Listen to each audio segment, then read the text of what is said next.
이번 시간에는 허균의 홍길동전 작품 전반에 대한 거 소개하는 시간을 갖도록 하겠습니다. 먼저 홍길동전 작품을 소개합니다. 홍길동전은 우리나라 최초의 한글 소설이라는 점에서 국문학사적인 의의가 있다고 하겠습니다. 적서차별이 심하고 부패한 벼슬 아치들이 횡포를 부려서 백성이 살기 어려웠던 당대의 현실이 잘 반영되어 있는 작품인데요.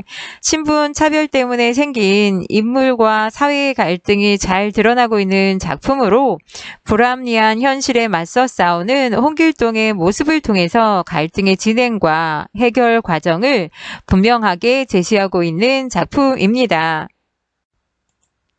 작가를 소개합니다. 허균은 1569년에 출생해서 1618년 사망한 조선 선조부터 광해군 때의 문인입니다. 선조 때 문과에 급제해서 형조, 판서, 의정부 참판을 지냈지만 3번이나 탄핵을 받아서 파직을 당합니다. 현실 비판적이고 이상주의적이며 급진 개혁 사상을 가진 것이 빌미가 되어서 반역죄로 처형을 당하는데요. 여류 시인인 허난설원의 동생으로 문장력이 뛰어났고 사회 모순을 비판한 유제론, 호민론 등의 글을 남긴 작가입니다. 홍길동전의 전체 줄거리도 살펴보겠습니다. 길동은 홍판서와 12춘섬의 사이에서 서자로 태어났는데요. 그는 어려서부터 총명하고 재주가 뛰어나서 홍판서의 사랑을 받고 자랍니다. 그렇지만 천비소생이라는 신분 때문에 천대를 받고 울분의 나날을 보내게 됩니다. 길동은 집안에 자신을 해치려는 무리가 있다는 것을 알게 되고 출가를 하게 됩니다. 위기를 피해서 떠돌던 중에 도적의 무리를 만나서 그들의 우두머리가 되어서 활빈당을 조직하게 됩니다.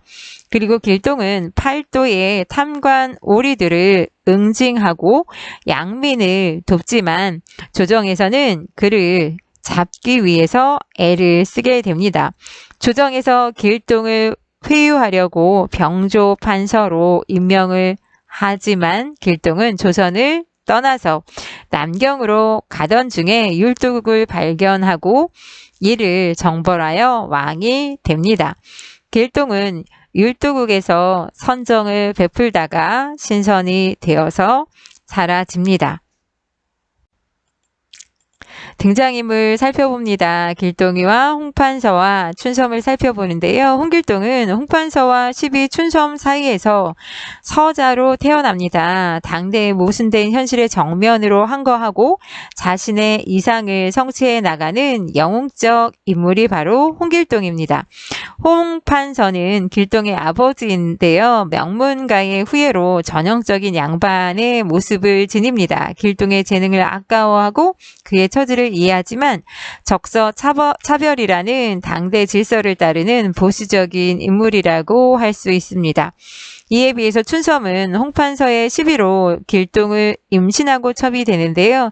온갖 고난을 겪고 눈물로 살아가는 전형적인 어머니상이라고 할 수 있습니다. 작품의 전체적인 개관을 살펴보겠습니다. 이 작품은 고전 소설입니다. 1894년 이전에 지어진 소설이고요. 한글로 된 최초의 소설이라는 점에서 국문학사적인 의의가 있다고 하였는데요. 또한 내용상 영웅소설의 구조를 가지고 있습니다. 영웅의 일대기적인 구조를 따르고 있다고 보시면 되는데요. 배경은 시간적으로는 조선시대이고 공간적으로는 조선과 율도국이라고 할 수 있습니다. 중심 소재는 홍길동의 삶이라고 한다면 주제는 불합리한 사회 제도에 대한 비판과 이상국의 건설이 잘 드러나고 있습니다. 이상국은 율도국으로 드러나고 있는데요. 시점은 전지적 작가 시점입니다. 특징을 살펴보자면 이 작품은 사회제도의 불합리함을 비판하고 있는 작품입니다. 그래서 인물과 사회와의 갈등도 잘 드러나고 있는데요. 전기적 요소도 강합니다. 홍길동이 도수를 부리는 부분 같은 경우에 전기적 요소, 비현실적인 요소가 드러나고 있고요.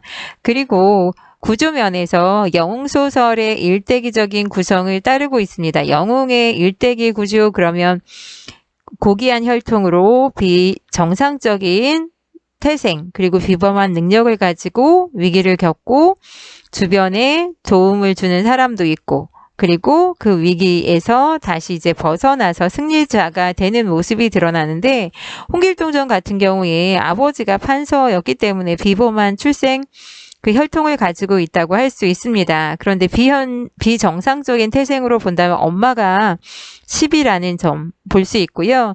어렸을 때부터 총명하고 도술에 능했기 때문에 능력자라는 점 알 수 있고 주변의 음모로 인해서 생명의 위협을 받기 때문에 위기에 처하게 되고 또한 도술로 자객을 죽이고 위기를 벗어나는 모습을 보입니다.